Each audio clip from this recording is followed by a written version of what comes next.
The silence in the void sector was absolute. No radio signals, no heat signatures, no trace of the civilizations that once called this region home. For 300 years, this patch of space had remained empty, a graveyard where entire species had vanished without explanation. Now the exploration vessel Stellar Dawn drifted through the darkness, its sensors sweeping for any clue about what had happened here.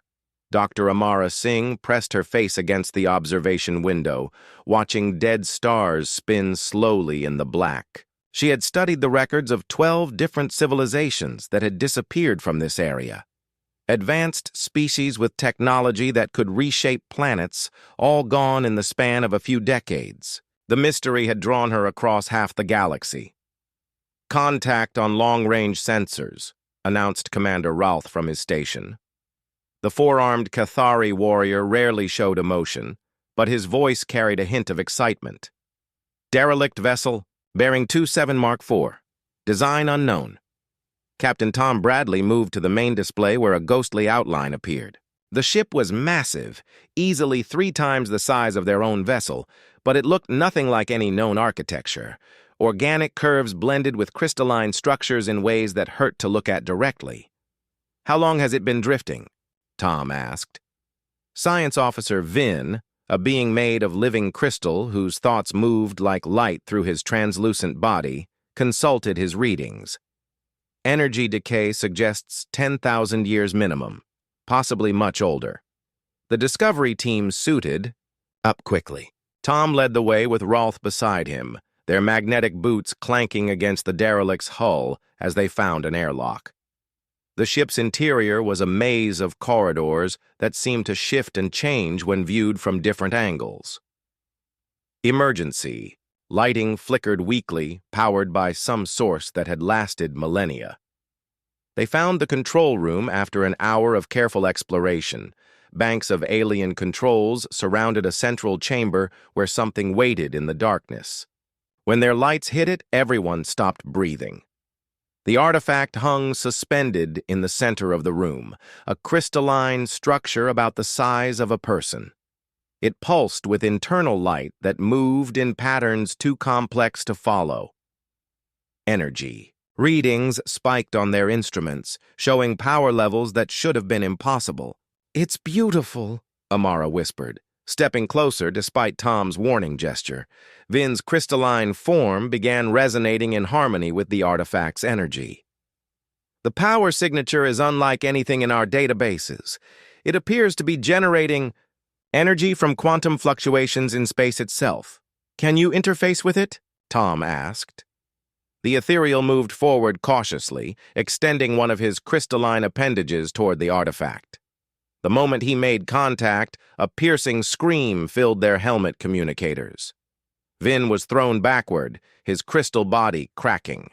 As electricity arced across his surface, Ralph caught the injured science officer while Tom helped stabilize him.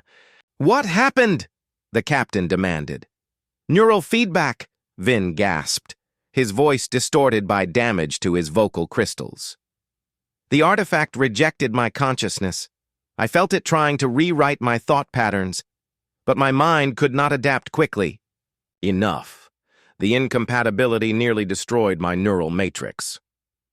They carried Vin back to the ship where Dr. Singh began running every scan she could think of.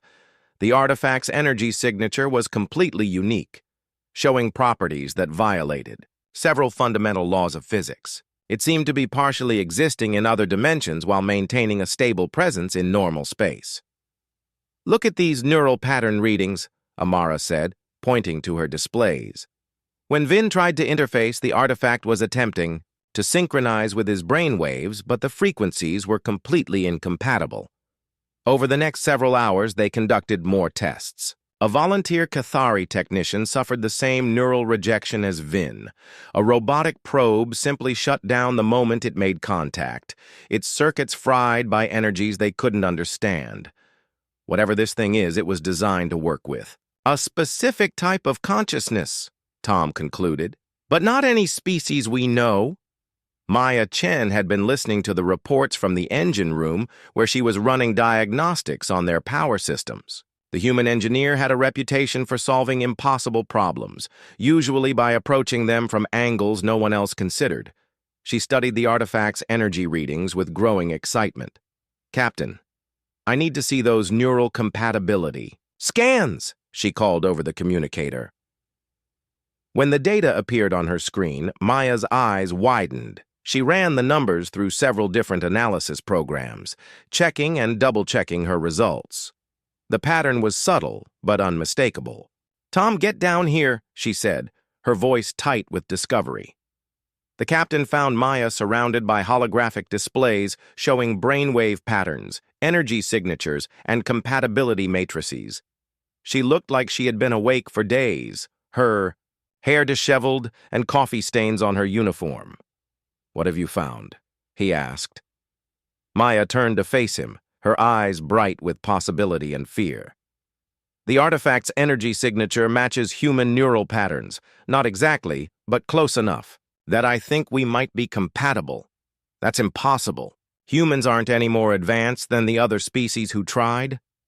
"That's just it," Maya said, pulling up a comparison chart. "We're not more advanced. We're different. Look at these patterns. Cathari neural activity is highly structured, optimized for tactical thinking. Ethereal consciousness operates on quantum principles, very pure and focused. But human brain waves are chaotic, unpredictable. We constantly shift between different mental states." She highlighted sections of the data where human neural patterns showed rapid fluctuations that other species lacked. Most alien species evolved toward specialization. They became very good at specific types of thinking. But humans stayed generalists. "Our minds are messy, illogical, full of contradictions. For this artifact, that might be exactly what's needed." Tom stared at the data, understanding the implications. "You want to try interfacing with it?" "I think I might be the only one who can," Maya said quietly. "But if I'm wrong, it could kill me just like it almost killed the others." The decision went against every regulation in the book. The Galactic Council had strict protocols about contact with unknown artifacts, and Tom knew he would face serious consequences for allowing the attempt. But they were sitting on the greatest archaeological discovery in galactic history, and Maya might be their only chance to understand it. They prepared carefully, setting up medical monitoring equipment and safety protocols. Maya approached the artifact slowly, her heart pounding as she extended her hand toward its crystalline surface. The moment her skin touched the crystal, the universe exploded into light and sound and impossible knowledge. Maya felt her consciousness expanding, touching ancient memories that belonged to beings who had died before humans had learned to make fire. She saw the rise and fall of civilizations, the birth and death of stars, and the terrible darkness that had consumed entire sectors of the galaxy. But instead of rejecting her mind, the artifact welcomed it. Her chaotic human thoughts flowed into its crystalline matrix, bringing it fully to life for the first time in 10,000 years. Power coursed through the derelict ship, bringing dead systems online and filling empty corridors with light. Maya opened her eyes, and they were glowing with the same energy as the artifact. She was still human, but she was also something more. The ancient weapon had finally found a wielder, and everything was about to change.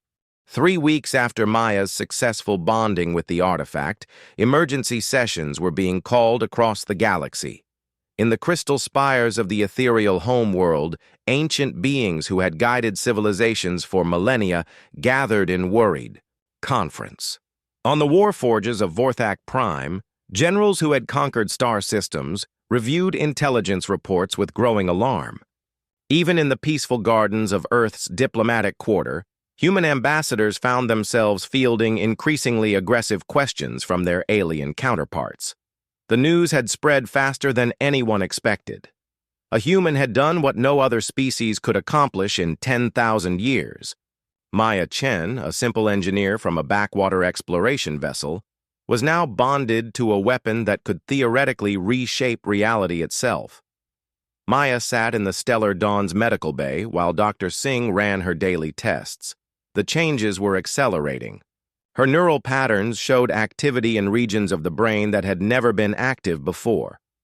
Her cellular structure was slowly altering, becoming more efficient at processing the exotic energies flowing from the artifact. Most disturbing of all, she was beginning to access memories that belonged to the artifact's creators. "The headaches are getting worse," Maya admitted as Singh finished the brain scan. "Your neural pathways are being rewritten on a fundamental level," the doctor explained, studying the results with concern.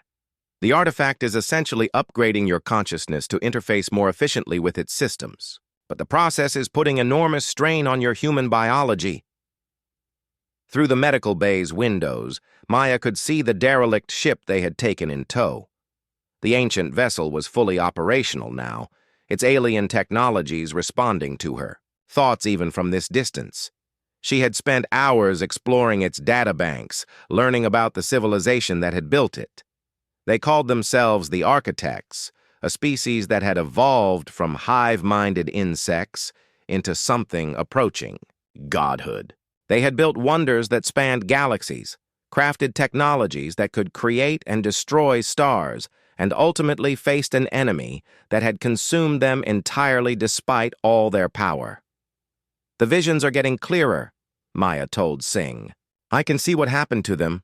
They were so focused on perfection, on logical solutions to every problem.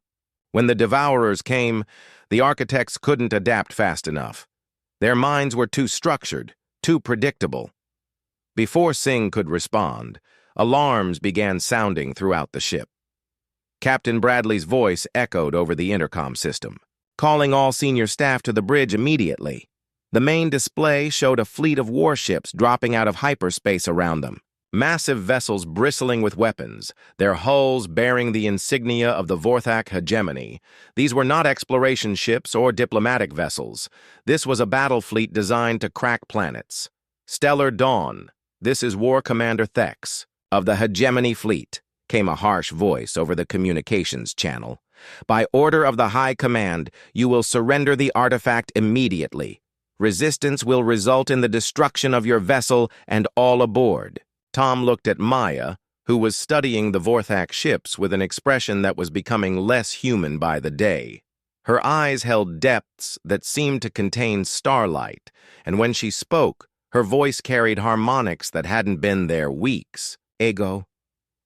They are afraid," she said simply. "The Vorthak have built their empire on superior firepower. The thought of a weapon they cannot control terrifies them more than any enemy they have ever faced." "Can you handle their fleet?" Tom asked. Maya was quiet for a long moment, her consciousness touching the artifact and feeling the vast energies at her disposal. "Yes," she said finally. "I could destroy every ship out there without effort. But that would prove their point, wouldn't it? That humans with this power are too dangerous to be allowed to exist." The situation was resolved when reinforcements arrived from an unexpected source. Ethereal peacekeepers emerged from hyperspace, their crystalline ships forming a defensive perimeter around the human vessel. Behind them came Cathari honor guards and even ships from smaller species who had heard about the discovery. "This is interesting," Maya observed, watching the standoff develop on the sensors. "Half the galaxy wants to destroy us for having the artifact. The other half wants to protect us so they can study how we use it." War Commander Thex was not easily deterred. His fleet maintained position while he opened communications with the ethereal peacekeepers. The conversation was tense, conducted on frequencies that made the human crew's equipment buzz with interference. Dr. Singh was monitoring Maya throughout the crisis, and what she saw alarmed her. Every time Maya accessed the artifact's power, even passively, the changes to her biology accelerated. Her human DNA was being rewritten at the cellular level, replaced with something that could better handle the cosmic energies she was channeling. "Maya, we need to talk," Singh said, pulling her aside while the diplomatic crisis continued around them. "I know what you're going to say," Maya replied, her voice carrying that strange, harmonic quality again. I'm becoming less human with every passing day. The artifact is changing me into something that can better serve its purpose. Is that what you want? Maya considered the question seriously. I don't think it matters what I want anymore. The memories I'm accessing show me what's coming. The devourers that destroyed the architects, they're still out there, dormant, waiting for the right signal to wake them up. My bonding with the artifact sent that signal across dimensions. They know we're here now. The crisis on the bridge intensified. When more fleets began arriving, ships from dozens of different species, all claiming some right to the artifact or demanding its destruction for the safety of the galaxy. The space around the stellar dawn became a powder keg of competing interests and barely contained hostilities. Maya felt the weight of their attention like pressure against her skull. Through the artifact's senses, she could perceive the fear and desire radiating from thousands of alien minds. They saw her as either salvation or damnation, but none of them saw her as human anymore. I need to show them something, she said, walking onto the bridge where Tom was trying to manage communications with a dozen different fleet commanders. Maya, don't do anything dramatic, he warned. The situation is delicate enough. But Maya was already reaching out with her consciousness, touching the artifact's power in a way she had never attempted before. Instead of using its energy for destruction or defense, she channeled it into something else entirely. She reached across space to a dead system at the edge of the sector, a place where devourer attacks had left nothing but lifeless rock and twisted metal. The assembled fleets watched in amazement as their long-range sensors detected impossible readings from the dead system. Life signs were appearing where nothing had existed for centuries. Atmosphere was forming around barren worlds. The very fabric of space was being healed, restored to what it had been before the devourers had touched it.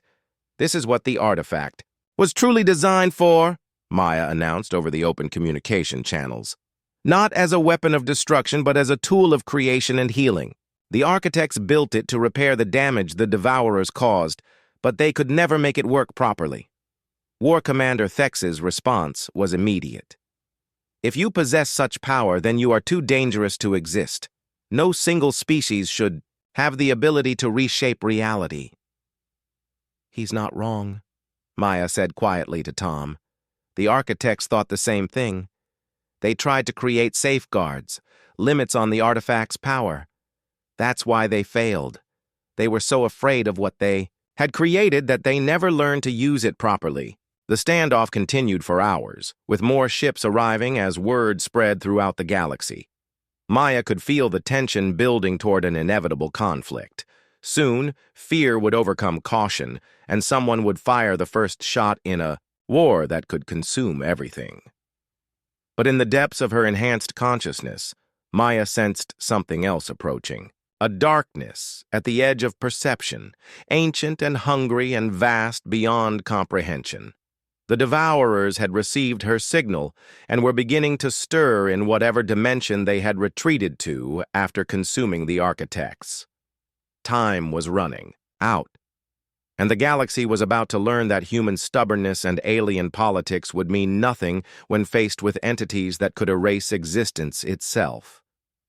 Maya closed her eyes and began preparing for a war that would make the current crisis look like a minor disagreement between neighbors. The real test of humanity's worthiness to wield the artifact was about to begin. The Astronomical Observatory on Kepler Station recorded the first disappearance at 0347 Galactic Standard Time. One moment, the star Althar was burning steadily in the constellation of the Outer Rim. The next moment, there was nothing. Not empty. Space. Not a collapsed star. Not even the debris field that should have marked where a sun had died. Simply nothing. As if the star had never existed at all. By morning, 17 more stars had vanished from the same sector. The news spread through galactic communication networks like wildfire, causing panic on worlds that had never known fear. These were not the deaths of old stars burning out naturally.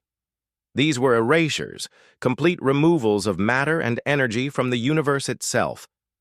Maya felt each disappearance like a physical blow. The artifact had grown more sensitive since her bonding, and it resonated with disturbances in the cosmic order. She stood in the observation deck of the stellar dawn, watching distant star fields that seemed somehow dimmer than they had been the day before. "The border worlds are evacuating," Commander Routh reported from the communications station. "Vorthak, High Command has issued emergency orders for all civilian populations to retreat to the core systems." Dr. Singh studied the astronomical data with growing horror. "The pattern of disappearances is moving inward toward populated space.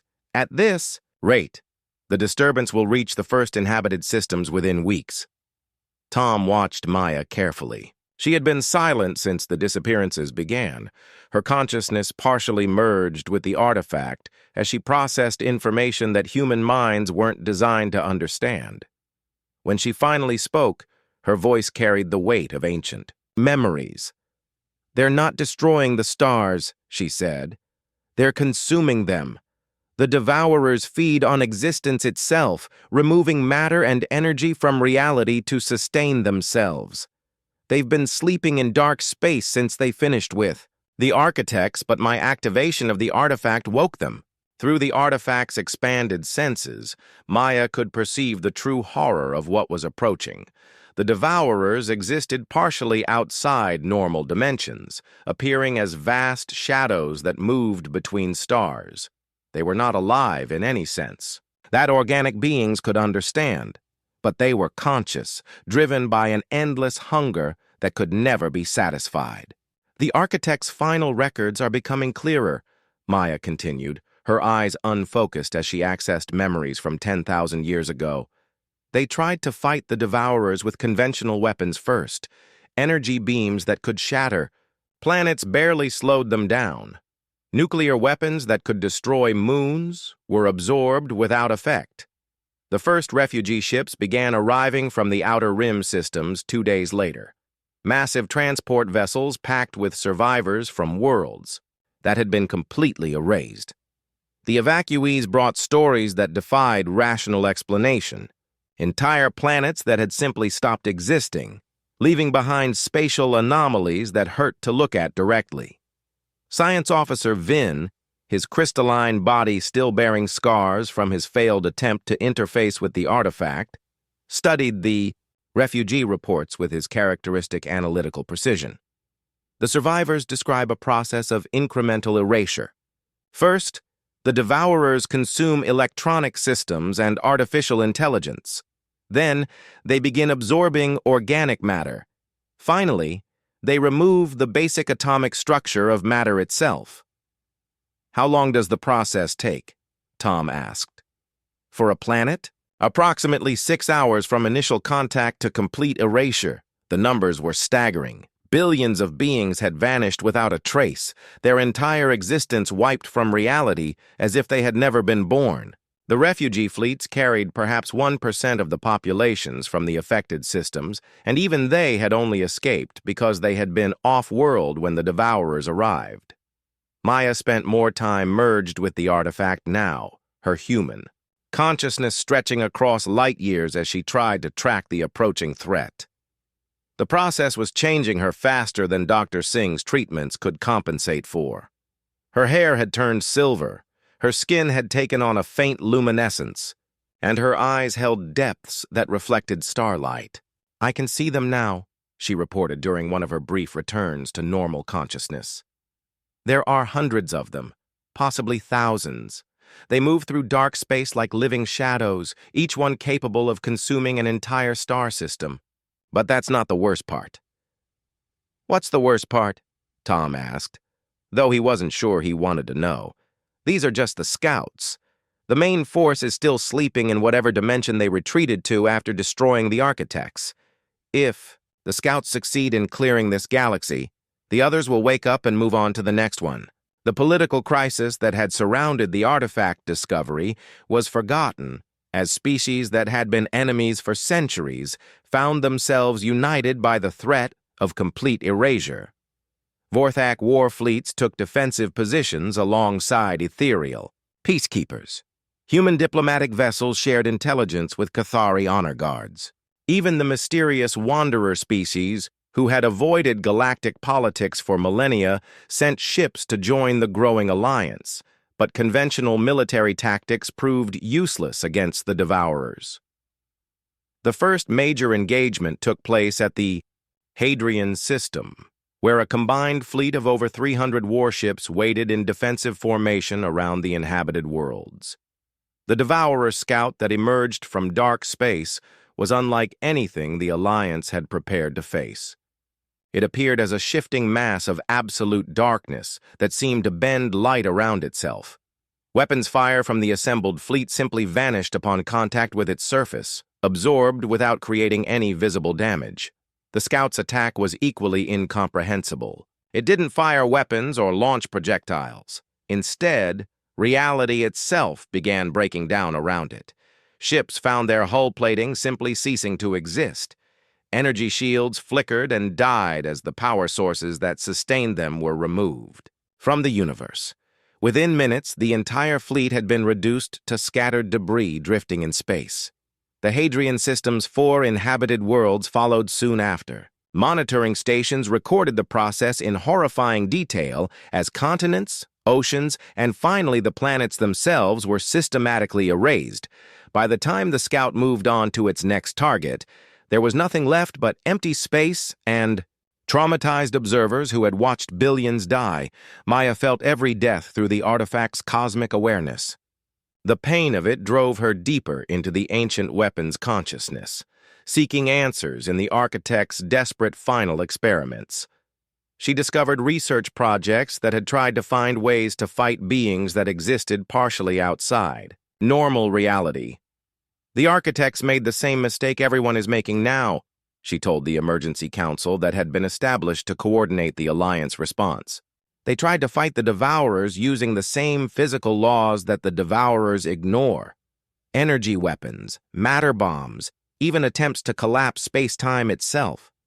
None of it worked because the Devourers exist in states of reality that we can't directly affect. Then how do we stop them? Demanded War Commander Thex. The Vorthak general had lost 3 entire fleets to Devourer attacks and was desperate for any strategy that might work. Maya's response chilled everyone in the room. We don't stop them. We become something they can't consume. The artifact had been teaching her about the true nature of consciousness and reality. The Devourers fed on stable, predictable forms of existence. They consumed matter because it followed physical laws. They absorbed energy because it moved in quantifiable patterns. They erased life because biological processes operated according to genetic programming. But the human mind, with all its chaos and contradiction, represented something the Devourers had never encountered in the architect's ordered civilization. Human consciousness was too random, too illogical, too fundamentally unpredictable for them to easily digest. The artifact was designed to amplify and extend consciousness beyond normal biological limits, Maya explained. The architects couldn't make it work because their minds were too structured. But human consciousness, linked through the artifact's network, might be able to exist in states that the Devourers can't affect. The implications were staggering. Maya was proposing to fundamentally alter human consciousness on a species-wide level, turning every human into a weapon against entities that consumed reality itself. It would require volunteers willing to risk their sanity and possibly their humanity for the chance to save the galaxy. But as reports came in of more star systems going dark, more worlds being erased from existence, the Alliance realized they were running out of alternatives. The conventional military approach had failed completely. The Devourers were accelerating their advance, and populated systems would begin falling within days. Maya retreated to the artifact chamber to begin preparations for the most dangerous experiment in human history. She would have to link her consciousness with every willing human in the galaxy, sharing the artifact's power across billions of minds while hoping that human adaptability would allow them to survive the process. As she placed her hands on the crystalline surface, and felt its energies surge through her transformed biology, Maya wondered if she was about to save humanity or destroy it entirely. The only certainty was that doing nothing would mean the erasure of everything they had ever known or loved. Deep beneath the surface of Luna, in chambers that had been carved from solid rock by mining lasers, thousands of humans gathered for the most dangerous experiment their species had ever attempted. They came from every walk of life. Scientists and soldiers, farmers and engineers, teachers and artists, all united by the knowledge that their galaxy was dying one star at a time. Maya stood at the center of the chamber, her form now more energy than flesh. The artifact's power flowed through her like liquid starlight, and her voice carried harmonics that resonated in dimensions beyond normal perception. Around her, concentric circles of volunteers sat in meditation poses, their minds prepared for the consciousness link that would either save the galaxy or destroy human sanity forever. "Remember," Maya addressed the gathering, her words echoing, strangely in the crystalline chamber they had constructed around the artifact. "Once we begin, there's no going back. The link will change each of you permanently. You'll retain your individual identity, but you'll also carry a piece of cosmic awareness that human minds weren't designed to handle." Dr. Singh monitored the volunteers from a control booth filled with medical equipment. Her readings showed elevated stress levels across the group, but also a remarkable determination. These people understood they were volunteering to become weapons against an enemy that consumed existence itself. Captain Tom Bradley spoke for the assembled volunteers. "We've watched 36 star systems disappear in the past week, billions of people erased from reality while we stood helpless. If there's a chance this can stop the devourers, we'll take it." The process began slowly. Maya extended her consciousness through the artifact's network, touching each volunteer's mind with careful precision. The first sensation was overwhelming. Suddenly, each human could perceive the galaxy as Maya did, seeing the dark spaces where stars had been consumed, feeling the approaching shadows of the devourer scouts. But instead of madness, the volunteers found strength in their shared awareness. The chaotic nature of human consciousness, multiplied across thousands of minds, created something the devourers had never encountered. A distributed intelligence that was simultaneously logical and irrational, predictable and completely random. The first test came sooner than anyone expected. A devourer scout emerged from dark space near the asteroid mining colonies of the belt, drawn by the massive energy signature of the consciousness network. Unlike previous encounters, this time, humanity was ready. The scout appeared as usual, a writhing mass of darkness that bent light around itself and began the systematic erasure of matter in the surrounding space. But when it tried to consume the mining station and its human population, something unprecedented happened. The humans simply refused to be erased. The devourer's consumption process encountered consciousness that existed in too many states simultaneously to be fully grasped. When it tried to remove the station's power source, human engineers linked through the network redirected energy from dimensions the devourer couldn't perceive.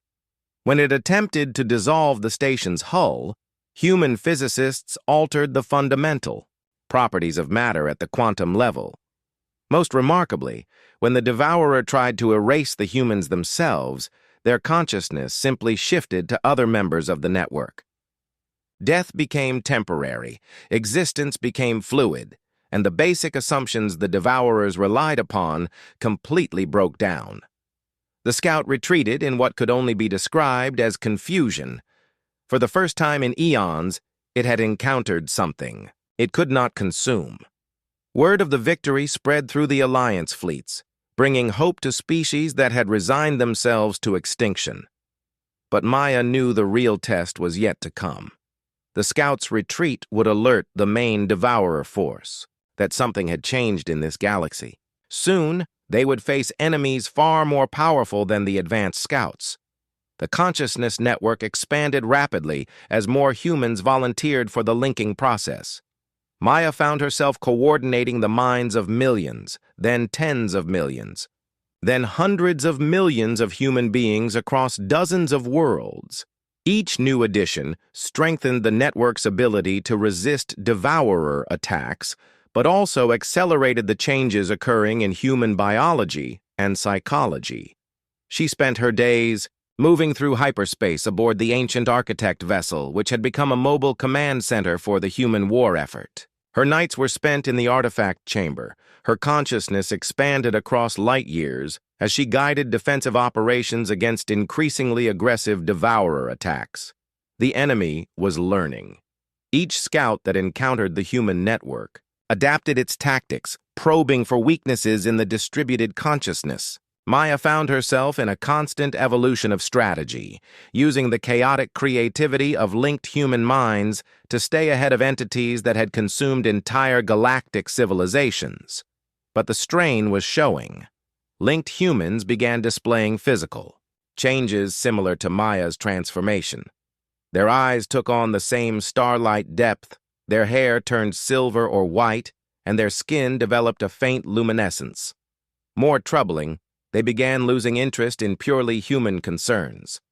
Food, sleep, and physical comfort became irrelevant when consciousness could exist across multiple dimensions. Dr. Singh documented the changes with growing alarm.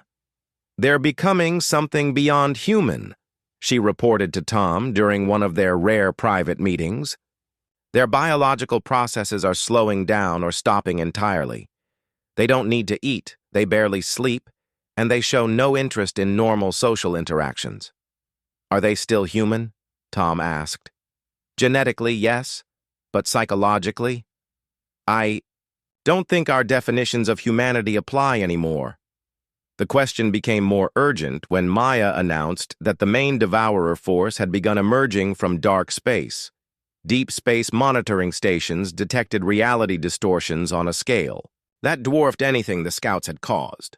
Stars weren't just disappearing now, they were being prevented from ever having existed.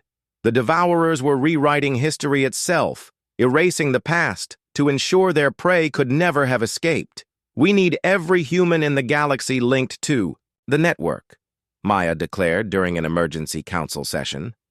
"The main force carries entities that can consume not just matter and energy, but time and causality itself. Our only chance is to become so chaotic, so fundamentally unpredictable that they can't establish the temporal locks necessary to erase us from history."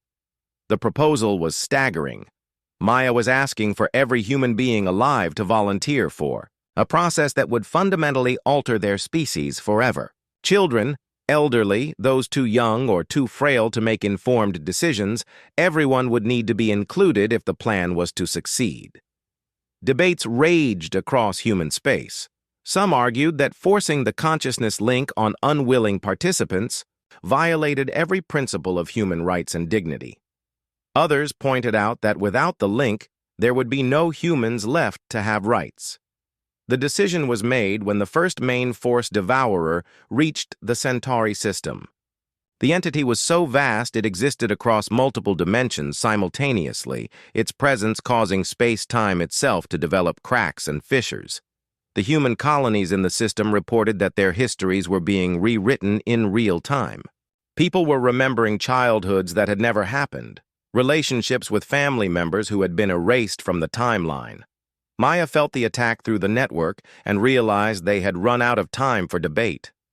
With the desperate approval of the human governments, she began the forced linking of every human consciousness in the galaxy. The process was traumatic for many, but human adaptability proved sufficient to prevent mass psychological collapse. When the main force devourer tried to erase the Centauri colonies from history, it encountered something that broke its understanding of causality. The humans existed in too many temporal states simultaneously. They remembered histories that contradicted each other, held memories of events that had been prevented from occurring, and maintained consciousness across multiple timeline branches. The Devourer's temporal manipulation simply couldn't establish. a stable lock on beings whose existence was fundamentally paradoxical. For the first time since their awakening, the ancient destroyers found themselves truly stymied. But Maya knew this was only the beginning. The main force contained dozens of entities, each specialized for different types of consumption. They had faced the temporal manipulator and survived, but worse things were coming. Devourers that consumed thought itself, others that fed on the concept of identity, beings that could erase not just existence, but the possibility of existence. The war for the galaxy's survival was entering its final phase, and Maya wondered if humanity would recognize itself when the fighting was over. They were becoming something new, something that existed beyond the normal boundaries of life and death, matter and energy, past and future. Whether that something would still be worth saving remained to be seen. The final battle began not with explosions or energy weapons, but with the sound of reality tearing apart. Deep space monitors across the galaxy detected massive fractures in the fabric of existence itself as the full Devourer armada emerged. From dark space, they came in numbers that defied comprehension, each entity vast enough to consume star systems, their combined presence causing dimensional instabilities that threatened to collapse local spacetime into cascading black holes. Maya stood in the artifact chamber aboard the Architect vessel, her consciousness stretched across billions of linked human minds throughout the galaxy. Through their collective awareness, she could perceive the true scope of the approaching fleet. Thousands of devourers, each one specialized for different forms of consumption. Reality eaters, causality destroyers, beings that fed on the concept of hope itself. The Alliance fleets had taken defensive positions around the core worlds, but everyone knew conventional weapons would be useless. This was no longer a battle between technologies or military strategies. This was a war between fundamentally different states of existence. They're beginning systematic erasure of the outer systems, reported Commander Rolth from his station. The Cathari warrior had volunteered for the consciousness link despite his species' incompatibility with the artifact.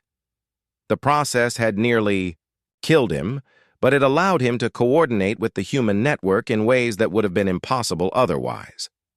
Through the link, Maya felt the first waves of attacks hitting the uninhabited systems at the galaxy's edge. The Devourers worked methodically, erasing matter and energy in expanding spheres around their emergence points. But this time, they encountered unexpected resistance. Human consciousness, linked through the artifact network, had spread beyond the boundaries of human space. Every probe, every research station, every remote outpost contained at least one human mind connected to the greater whole. When the Devourers tried to erase these installations, they found consciousness that simply refused to be deleted. A mining platform in the Kepler belt ceased to exist physically when a Devourer scout consumed it, but the human miner's consciousness persisted in the network. They continued operating equipment that no longer existed, processing ore from asteroids that had been erased, maintaining life support systems that existed only in the quantum foam of possibility. The Devourers had never encountered anything like it. Their consumption process depended on the fundamental assumption that existence was binary. Things either existed or they didn't, but human consciousness, chaotic and contradictory as always, refused to accept such simple definitions. Dr. Singh monitored the battle from Luna's deep chambers, watching as the linked humans began displaying abilities that defied every law of physics she understood. Engineers were repairing damage to ships that had been completely destroyed. Farmers were growing crops on worlds that had been erased from the timeline. Teachers were educating children who existed in multiple dimensional states simultaneously. The network is evolving beyond our original parameters, she reported to Captain Bradley. The humans aren't just resisting erasure anymore, they're actively recreating reality around themselves. Tom watched the tactical displays with a mixture of awe and terror. Human settlements that had been consumed by Devourers were spontaneously reappearing in slightly different locations. Destroyed ships were reconstructing themselves from quantum uncertainty. The normal boundaries between possible and impossible were breaking down wherever the human network touched. But Maya sensed something deeper happening in the cosmic battle. Through the artifact's enhanced perception, she could feel the confusion and frustration radiating from the Devourer fleet. These ancient entities had consumed countless civilizations, but they had always been fighting opponents who played by the same basic rules of existence. Humans didn't play by any rules at all. The breakthrough came when Maya realized what the Devourers actually were. Deep in the artifact's memory banks, she found the final records of the Architect's civilization. The truth was more tragic than anyone had imagined. The Devourers weren't invaders from another galaxy. They were the remnants of the first civilization. The Architects had tried to save billions of years ago. A species so ancient that their original name had been lost to time, they had faced some cosmic catastrophe that had stripped away everything they valued. Their response had been to embrace nihilism so completely that they became living embodiments of entropy itself. "They're not evil," Maya announced to the linked network, her realization rippling through billions of human minds. "They're in pain. They've been suffering for so long that they forgot any other way to exist." The knowledge changed everything. Instead of fighting the Devourers, Maya began reaching out to them through the artifact's cosmic awareness. She touched their ancient consciousness with something they had never experienced in eons of existence: genuine empathy. The response was immediate and violent. The Devourer fleet recoiled from the contact, their reality-warping attacks becoming erratic and unfocused. Several of the smaller entities actually retreated into dark space, unable to process the concept that another consciousness might care about their suffering. But Maya persisted, supported by the chaotic creativity of linked human minds. She began, transmitting something the Devourers had thought was extinct in the universe: hope. Not the logical, structured hope of the Architects, who had tried to solve the Devourers' despair through technology and reason. This was human hope, irrational and stubborn and completely unwilling to accept that any problem was truly unsolvable. The effect on the Devourer fleet was unprecedented. Entities that had consumed galaxies began to slow their advance, their attention drawn to the impossible sensation of optimism radiating from the human network. Some tried to devour hope itself, only to discover that human hope was too contradictory to be easily consumed. It existed in too many states simultaneously, fueled by logic and emotion and pure, stubborn refusal to give up. The largest devourer, an entity so ancient it remembered the birth of the first stars, made direct contact with Maya's consciousness. The communication was devastating, carrying the weight of billions of years of accumulated despair and loss. But Maya, supported by the linked minds of humanity, absorbed the impact and responded with something the entity had never encountered: forgiveness. "You don't have to be what pain made you," Maya transmitted through the artifact's power, her message, carrying the collective will of humanity. "You can choose to be something else." The response split the Devourer fleet. Some entities, too far gone in their nihilistic evolution, rejected the concept entirely and continued their attacks on the inhabited worlds. But others, touched by the first genuine compassion they had experienced in cosmic ages, began to change. The battle became a different kind of war. Instead of weapons and energy shields, the conflict was fought with ideas and emotions and possibilities. Human consciousness, linked through the artifact, began offering the Devourers alternatives to their endless hunger. Purpose beyond consumption, meaning beyond destruction, hope beyond despair. It wasn't easy. Many Devourers chose to fade into dark space rather than face the possibility of change. Others fought desperately to maintain their nihilistic worldview, attacking the human network with renewed fury. But humanity's chaotic empathy proved impossible to completely destroy. Every time a devourer consumed hope from one human mind, it appeared spontaneously in a dozen others. Every attempt to erase human compassion only generated more of it, as if the universe itself was responding to their stubborn refusal to accept defeat. The war ended not with the destruction of the Devourer fleet, but with their transformation. The entities that chose to embrace hope began evolving again, becoming something new.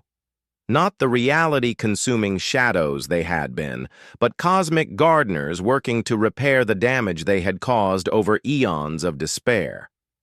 Maya found herself, changed by the experience as well. The artifact's power had fully integrated with her consciousness, but instead of losing her humanity, she had become more human than ever before.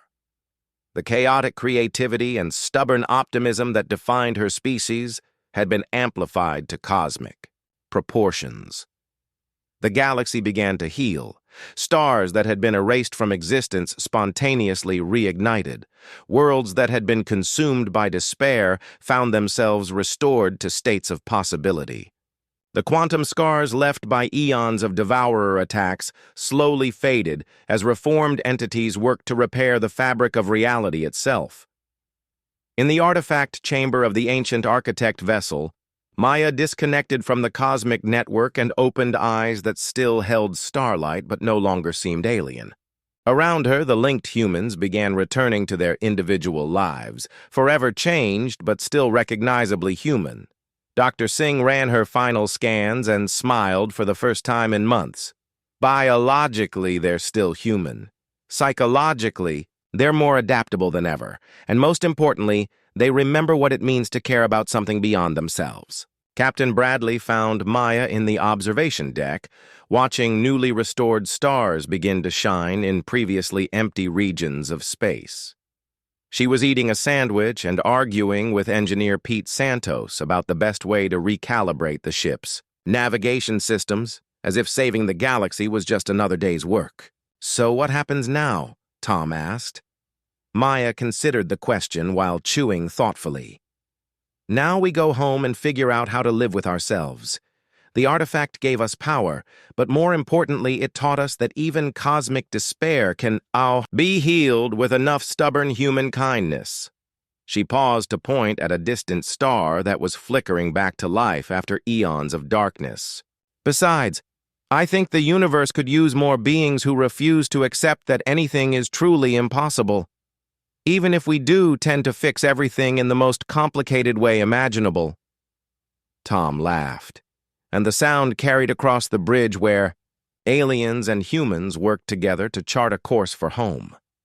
The galaxy was safe, not because humanity had proven superior to other species, but because they had proven that chaos and compassion could triumph over despair and entropy. It was, Maya reflected, a very human solution to a cosmic problem.